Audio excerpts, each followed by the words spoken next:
Palitas. Distribuição Sinapse.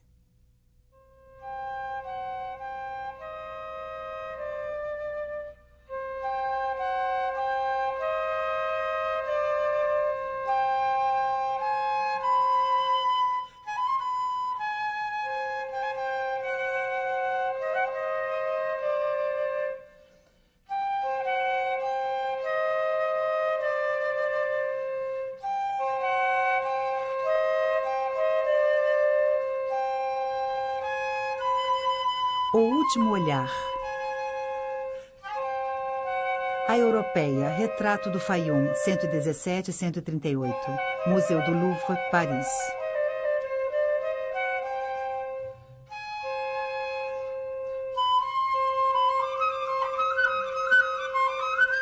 Um painel de madeira de formato irregular, pintado em toda a superfície. Ele representa o rosto de uma jovem mulher de olhos escuros e cabelos negros. Um véu de ouro envolve o pescoço e a parte superior dos ombros. A pintura, que entrou para o Louvre em 1952, foi denominada A Europeia.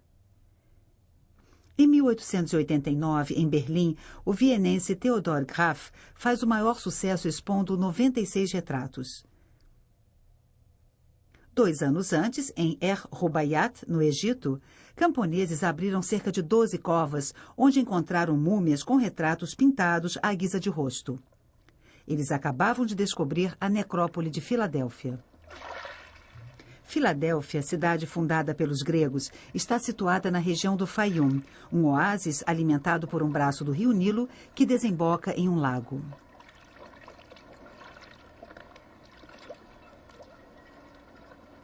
Na mesma época, o britânico William Flinders Petrie faz escavações perto da pirâmide de Hawara e encontra a necrópole da antiga cidade de Arsínoe. Ele exuma mais de 150 múmias ou retratos retirados de múmias que ele data dos primeiros séculos da nossa era. O francês Albert Jean Gaillet concentra suas pesquisas na Antinoéia, às margens do Nilo, descobrindo retratos e sudários pintados. A partir de então, foram encontrados painéis semelhantes em várias outras regiões do Egito.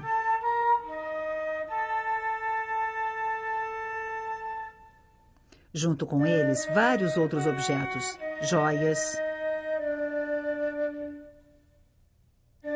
vasos, amuletos, figuras de argila mostrando deuses, animais, músicos, uma coleção de pequenos brinquedos perto de múmias de crianças e até material de pintura.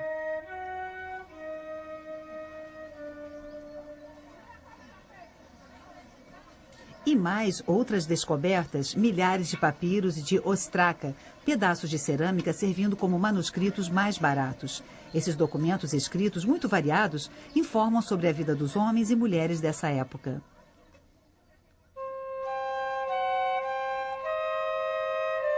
Quem era a Europeia? Quando ela viveu? Por que este retrato? Para Pamontes Moros, da parte de sua irmã Sempamontes. Sempamontes saúda seu irmão Pamontes. Eu te enviei o corpo mumificado de minha mãe Seníris com uma placa no pescoço por intermédio de Gales, filho de Hierax, em seu barco, cujo frete já paguei a ele. O sinal de reconhecimento da múmia é um sudário com uma peça cor-de-rosa. O nome está escrito sobre o ventre. Meu irmão, faço votos de que você esteja bem.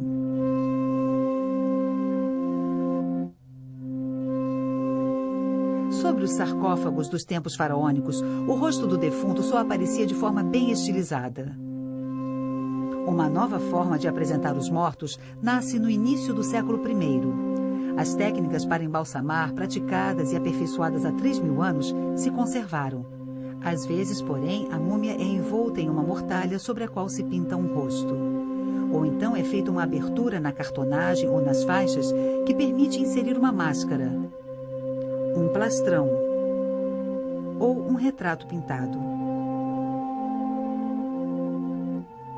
Mais de 60 dias de preparação do corpo, centenas de metros de faixas. O embalsamamento custava muito caro, por isso era reservado aos mais ricos. As múmias preparadas pelos embalsamadores eram entregues à família com etiquetas trazendo o nome do morto e, muitas vezes, com inscrições sobre as próprias faixas. Como nas estelas encontradas perto das sepulturas, a maioria das inscrições está em grego. Boa sorte, Eudêmone. Artemídore, boa sorte.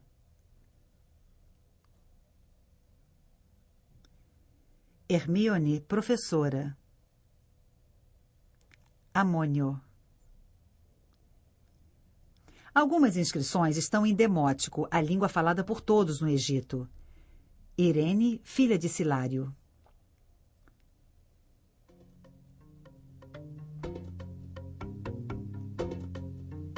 Desde a conquista do Egito por Alexandre no ano 332 a.C., numerosos colonos vindos de todo o mundo helênico haviam se aliado às famílias egípcias.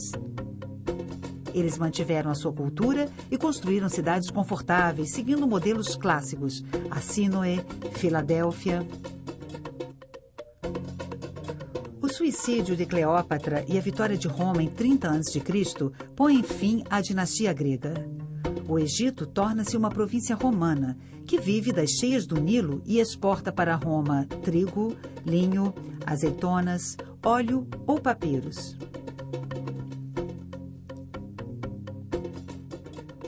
Ao mesmo tempo em que adotam a prática do embalsamamento, gregos e romanos adotam também a crença em uma vida no além, em numerosas superstições e nos deuses egípcios que eles associam aos seus. Serapis, deus da cura. Ísis, esposa de Osíris, que se torna a de Serapis. Em cima de uma mortalha e trajando um manto grego, o morto aparece entre Anubis, deus com a cabeça de chacal, e Osíris, figurado como múmia. A europeia. A europeia foi assim chamada porque tem a pele mais pálida e rosada do que as outras. Por falta de etiquetas ou de inscrições, a melancólica. Vários retratos com tipos e peles muito variadas, a jovem com joias. Também receberam outras denominações, a jovem dourada. Foram identificadas pequenas células familiares, Hermíone e um homem encontrado com ela. Uma mãe, Demos, e sua filha. Sabe-se que é uma menina, pois ela usa um colar com pequenas luas, símbolo de fecundidade. Aline, segundo um nome encontrado em uma estela, e suas duas filhas. Um casal rico, talvez marido e mulher, ou irmão e irmã, em razão de sua semelhança. Os romanos e os gregos do Egito também haviam adotado o costume egípcio do casamento consanguíneo, que evitava a divisão das terras. Ela usa esmeraldas, cornalinas, pérolas. Ele é um oficial do exército. Sobre a sua túnica branca vê-se um balteus, isto é, uma correia a tiracolo de couro preto com marcas em ouro, e o sagum, capa azul presa por um anel de ouro. Na fronte, uma estrela de ouro com 7 pontas. Trata-se de um grande sacerdote do culto de Serapis. Este, representado com os ombros nus, talvez seja um atleta ou, quem sabe, um personagem heroizado. Homens e mulheres usam a túnica romana branca ou de cor clara, com 2 faixas nos ombros, os clavi, quase sempre de cor púrpura.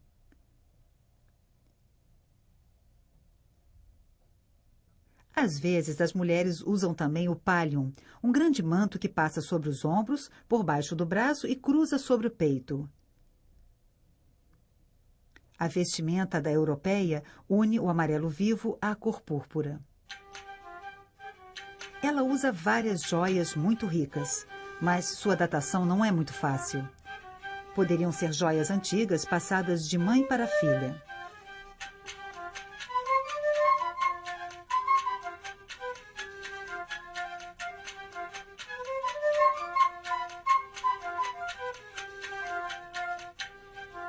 Por outro lado, é possível datar alguns retratos comparando as roupas, as joias e os penteados com os bustos conservados nos grandes museus.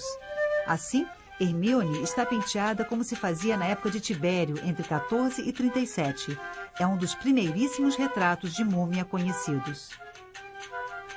Artemídore está penteado à moda da época de Trajano, entre 98 e 117. A europeia dataria do reino de Adriano, entre 117 e 138. O sacerdote de Serapis seria da geração seguinte. Amônio segue a linha usada pelo imperador Geta no início do século III. Os últimos retratos, como o da mulher que usa uma cruz com alça, datariam de meados do século III. Nessa época, o cristianismo se disseminava no Egito. A prática do embalsamamento foi se tornando mais rara e os retratos de múmia desapareceram. Em 1997, a europeia foi submetida a vários exames de laboratório antes de ser restaurada. O painel não havia chegado intacto ao museu. Uma galeria de insetos vertical atravessava os cabelos e o rosto, atingindo o olho direito. Outras galerias afetavam as bordas. Depois de fechá-las, um restaurador devolveu a essas lacunas o tom local correto. Durante uma restauração posterior, as repinturas foram estriadas com traços oblíquos que extravasavam, lembrando a técnica do tratédio, transformada em moda nos anos 50 pelos restauradores italianos. Também havia sido espalhada sobre o retrato, de forma desigual, uma camada espessa de verniz. O verniz oxidado foi eliminado, revelando a sutileza da técnica e a acuidade dos relevos da camada pictórica. Os antigos preenchimentos das bordas que se haviam retraído e dissociado da madeira foram eliminados. Hoje, o que se busca é a verdade arqueológica. Após serem eliminadas as pequenas estrias, as restaurações do rosto foram conservadas. Sua tonalidade foi conseguida com o auxílio de alguns pontos de pigmentos puros, unidos por uma resina estável e reversível. O retrato foi pintado sobre uma única prancha de madeira no fio vertical. Altura, 42,5 centímetros. Largura, na parte inferior, 24 centímetros. Na parte superior, 17 centímetros.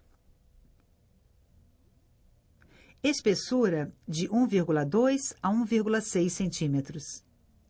Trata-se provavelmente de figueira sicômoro, abundante na região do Faium. A madeira era muito rara no Egito.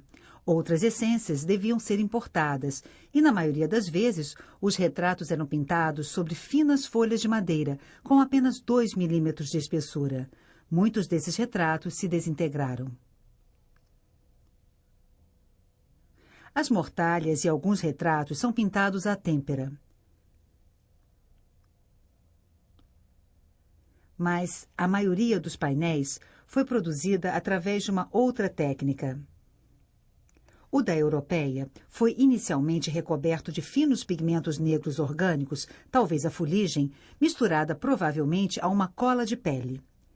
Essa preparação aparece nitidamente no alto à esquerda. A principal liga dos pigmentos é a cera de abelha. A técnica de pintura chamada encáustica, do grego enkaien, queimar, assumiu, acredita-se, duas formas. A primeira consistia em utilizar a cera quente misturada aos pigmentos e a diversos produtos secantes. A mistura devia ser espalhada rapidamente e modelada com uma ferramenta metálica aquecida, o cauterium, ou cautério. A segunda forma utilizaria cera fervida com água do mar e saponificada pela adição do nitro. A matéria obtida era mais maleável e podia ser espalhada com a ajuda do penicillum, o pincel. Uma haste de madeira com as fibras esmagadas ou mastigadas, formando penachos na extremidade, como aquelas que foram encontradas nas sepulturas das épocas faraônicas. O retrato da europeia revela estas duas formas de trabalhar a cera. O fundo cinza que circunda o rosto e as dobras das vestimentas foi pintado com pincéis de fibras rígidas, cujas marcas são bem visíveis em vários pontos. Os cabelos foram trabalhados com um pincel mais estreito, com pinceladas pretas em torno da testa para produzir o efeito das mechas de cabelo puxadas para trás. Pincéis finos e macios permitiram modelar o enfeite do cabelo e as pérolas dos brincos. O rosto, por sua vez, foi modelado com o cautério. Pequenas pinceladas lado a lado, ressaltadas por uma iluminação rasante, fundem entre si as cores sutis da pele. Nesta camada foram identificados 3 corantes vermelhos: hematita, ocre vermelho e um corante orgânico, provavelmente a garança. E 3 corantes amarelos: óxido de ferro, ocre amarelo e um sulfato de ferro. Apenas estes pigmentos, misturados ao branco de cerusa e ao preto de carbono, permitiram modular o aumento de luminosidade nas maçãs do rosto e na fronte, as sombras do nariz e da boca, as sombras rosadas do queixo e da face esquerda, a cor arroxeada das pálpebras e das olheiras. A camada também foi gravada por meio de uma espécie de punção, o cestrum. Os cílios são sugeridos por pequenos riscos na cera rosa, revelando o negro da preparação subjacente. Técnica que Rembrandt utilizaria em vários autorretratos. Volta ao pincel macio para alguns traços que completam a ilusão. Pequena pincelada para a ponta brilhante do nariz, brilho úmido acima do lábio superior e sobre a parte carnuda do inferior, reflexo em torno da parte de baixo da pupila, ponto branco no alto da pupila. Fusão das pinceladas, relevos e reflexos dão ao rosto a qualidade plástica e a vivacidade dos tons da pele. O conjunto do retrato, composto a partir de apenas alguns pigmentos e uma única pincelada verde na joia do peito, apresenta uma rica paleta cromática.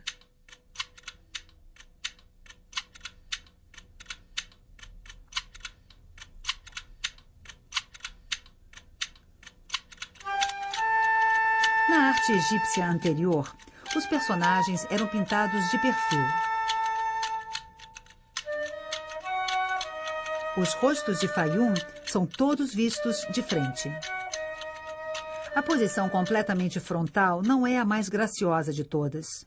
É difícil representar o nariz, a expressão dos olhos perde em personalidade, o rosto parece simétrico demais. Os pintores acabam então adotando uma posição deslocada, ombros em 3/4 e o rosto um pouco virado. Assim, o nariz pode ser melhor modelado, os olhos, diferentes, parecem mais vivos. Às vezes, a cabeça um pouco abaixada dá ainda mais força à expressão.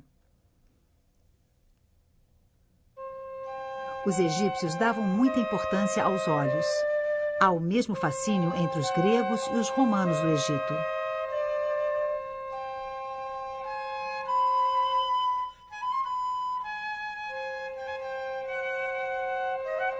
Os olhos são sempre grandes, às vezes até desproporcionais.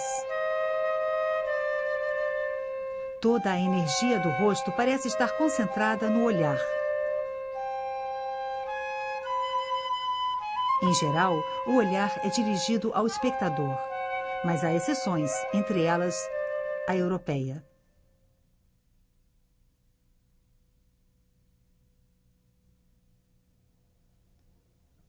Nessa multidão de rostos, tentou-se buscar as semelhanças, descobrir personalidades de artistas.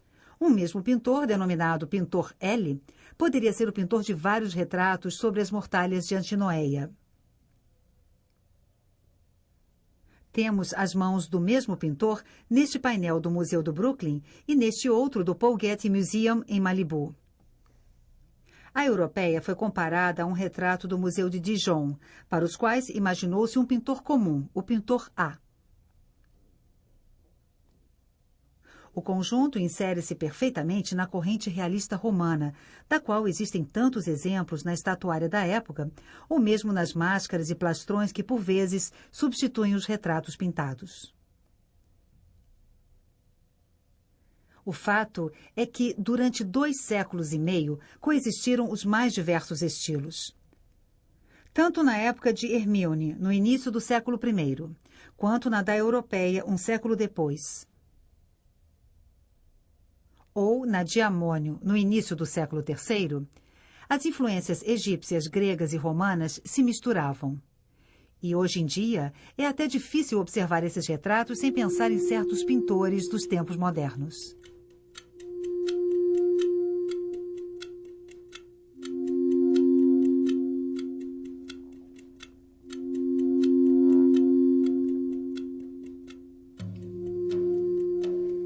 Tamanha variedade pode ter origens históricas.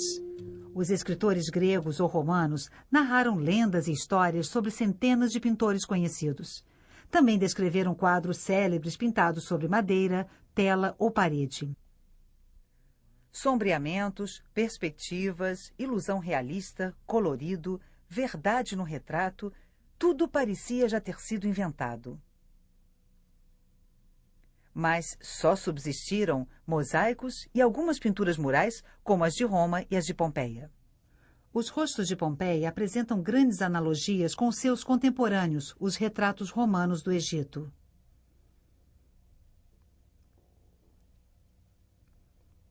Salvo alguns raros exemplos, só subsistem alguns pedaços de quadros. Os painéis de múmias seriam, pois, atualmente, as únicas testemunhas da pintura móvel da antiguidade, preservados, como os corpos embalsamados, pelo clima excepcionalmente seco do Egito e pelo fato de estarem enterrados na areia. E as poucas centenas de retratos conhecidos não passam de uma pequena amostra dentre milhares de outros que se decompuseram, ou foram desprezados após a pilhagem dos túmulos, ou ainda viraram pó. O suave odor dos bálsamos e dos ungüentos de suas múmias ainda se desprende 2000 anos depois. Em 1888, em Hawara, Petrie exuma um pequeno quadro que se achava perto de uma múmia. Um rosto, em grande parte destruído, estava pintado sobre uma prancheta encastrada em uma moldura dupla. Uma corda trançada estava presa nos ângulos superiores da moldura. O quadro estava, portanto, tal como se apresentava na antiguidade. Sobre o retrato de Eudémone, vêem-se as marcas do instrumento de corte usado para reduzir o formato ou para adaptá-lo ao casulo de faixas. Somente o rosto de Irene interessou aos embalsamadores, que esconderam o resto do retrato sob as faixas e ungüentos. O painel da Europeia tem suas bordas verticais quase paralelas. Em vários pontos, o recorte irregular corta partes da pintura.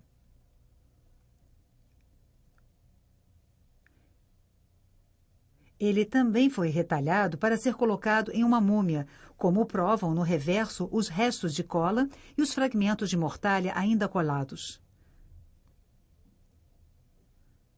Um elemento ainda causa estranheza: o plastrão dourado. Ele é composto de pequenas folhas retangulares bem finas de uma liga de ouro e de prata. É frequente o uso do ouro. Ele é cortado em folhas de murta e colocado sobre os cabelos ou simulando joias e partes do rosto.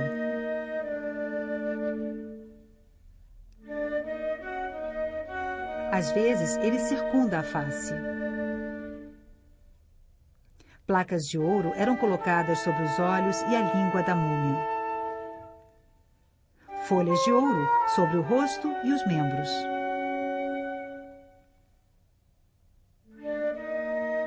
Este metal, usado para se defender contra a corrupção, tinha uma função mágica protetora.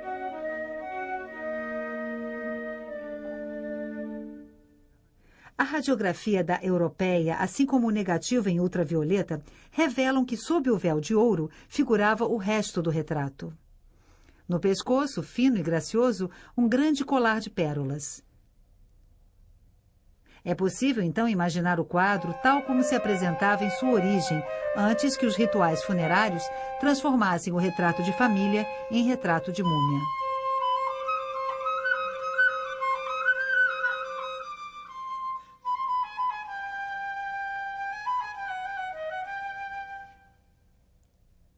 Eudémone, uma das múmias do Louvre, tem o rosto de uma mulher bem jovem com aparência aborrecida. Ela foi radiografada. Os médicos atribuem os ossos a uma mulher de cerca de 40 anos. Utilizavam-se, então, para fins funerários, retratos pintados vários anos antes. Exceção para os bebês ou crianças mortas antes da idade de serem representadas. O pintor, então, devia tentar lhes dar uma aparência de vida. Outro retrato mostra uma mulher de meia idade. A radiografia prova que, num primeiro momento, o rosto era de uma mulher muito idosa, com queixo caído, fronte desguarnecida, traços sulcados. O pintor a rejuvenesceu, reduzindo o queixo, atenuando os traços e cobrindo a fronte com mechas de cabelo. Outro fator de estranheza. Petrie, em Hawara, encontrou juntas, porém sem vestígio de abertura do túmulo, as múmias de várias gerações de uma mesma família. Essas múmias, tão caras, eram às vezes enterradas na própria areia ou empilhadas em grupos, lado a lado, com os corpos invertidos, em simples sepulturas de tijolos. Ele observou ainda que várias cartonagens ou faixas estavam gastas, sobretudo do lado dos pés, com marcas de golpes, sinais de ataque pela água ou por camundongos e algumas inscrições feitas por crianças. Os romanos na Itália conservavam em um cômodo especial os retratos pintados e os bustos de mármore ou cera de seus antepassados a quem eles cultuavam. Assim, pensou Petrie, não teriam os romanos e os gregos do Egito feito o mesmo e conservado suas múmias de família alinhadas em pé no átrio da casa? Antigos testemunhos dão conta de que as múmias eram por vezes expostas durante os banquetes. Um dia, o ritual egípcio e principalmente a falta de lugar levavam um herdeiro a dar uma última sepultura às suas múmias de família. Para ganhar espaço dentro de casa, ele mandava enterrar todo o grupo ao mesmo tempo. Esses homens e mulheres nunca estão sorrindo, estão sempre sérios. Na janela de sua múmia são observadores melancólicos. No momento em que sua imagem foi feita, eles estavam na plenitude da idade. Para posar, colocaram suas melhores roupas e suas joias. Mas sabiam perfeitamente qual seria o uso futuro de seu retrato. Sabiam que sua imagem ficaria exposta sem pudor durante anos diante dos vivos. Talvez esses retratos já fossem chamados de retratos de morte ou retratos de múmia. É possível que a própria sessão de pose já marcasse uma etapa importante da vida. Seu olhar reveste-se então de uma necessária solenidade, de uma seriedade ritual. Eles estão olhando para além da morte. A única coisa de que nem suspeitam é que sua imagem ainda terá direito a uma outra vida. Que este olhar vindo de tão longe ressurgirá um dia das areias para chegar a vários outros destinatários. E por um dispositivo ainda mais sábio do que o de embalsamar, talvez de essência igualmente religiosa, o Museu Moderno.